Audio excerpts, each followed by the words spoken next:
Hi and welcome back to part two of our adventure.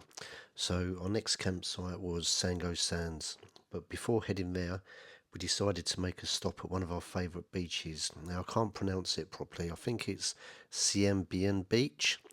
Anyway, we passed some absolutely beautiful beaches along the way that day, but we've visited most of them in the past on previous trips, so we didn't feel the need to stop at every one, plus the weather wasn't great.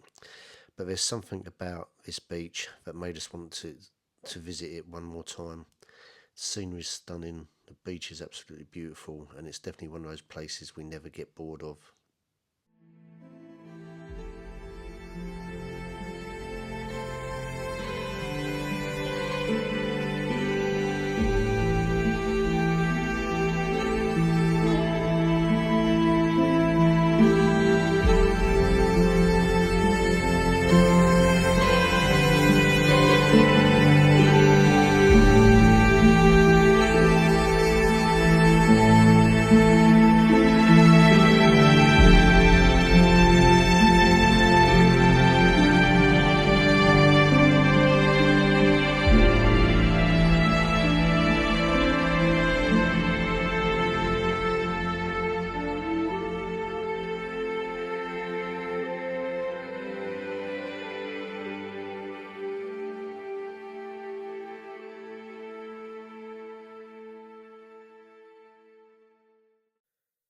We arrived at Sango Sands round about 5 p.m. We got Betsy set up and then just sat back and admired the incredible view, cooked a nice meal. But that night we could hear the waves crashing against the rocks, which was pretty special. We even spotted some dolphins way out in the distance, stopping everyone on the beach to watch them. After I cooked dinner, we headed to the pub for another great evening, and we met some really nice people in the pub that night. And again, the Irish were in there as well. To a sunny place. The next morning, we walked up to the viewing point and took a few photos of the amazing scenery. I wanted to get the drone up, but unfortunately, it was far too windy. Our next stop was one of our favourite campsites, Scourie, but before heading there, we wanted to visit a couple of places we missed on our trip the previous year. First up was the Balnakel Craft Village and the beach just round the corner from there. Both have some really interesting history, and it's great to finally stop and explore them this time around.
Last year we found this little place that did absolutely amazing pies, but unfortunately it was closed the following day.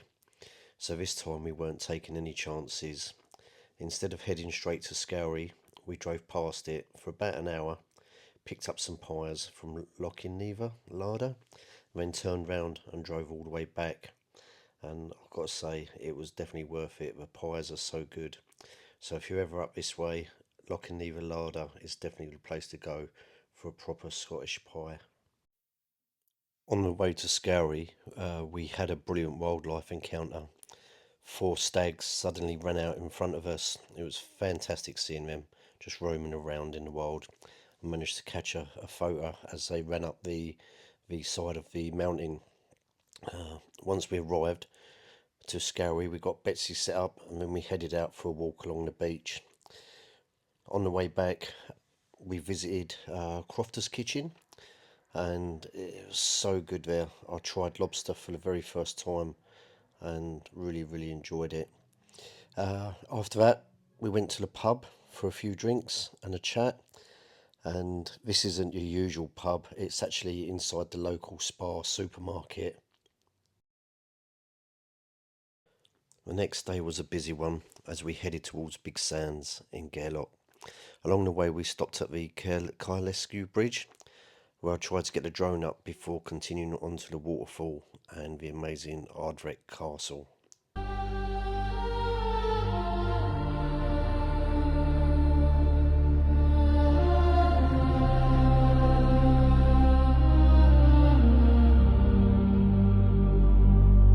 Upon the misty hills so green, a secret lies where none have seen.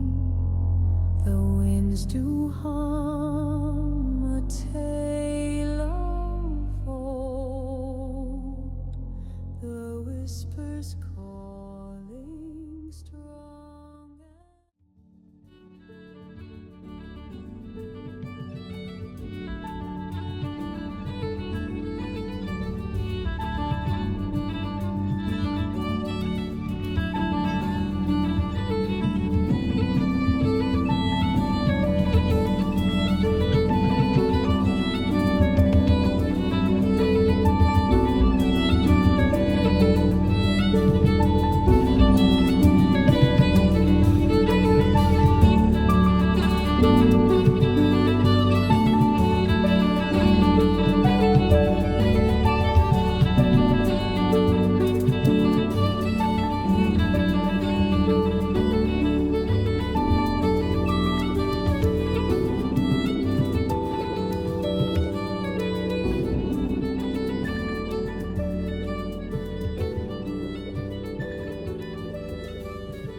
Despite the rain, I managed to get the drone up at Ardwick Castle, which gave me some fantastic views of the ruins and the surrounding landscape.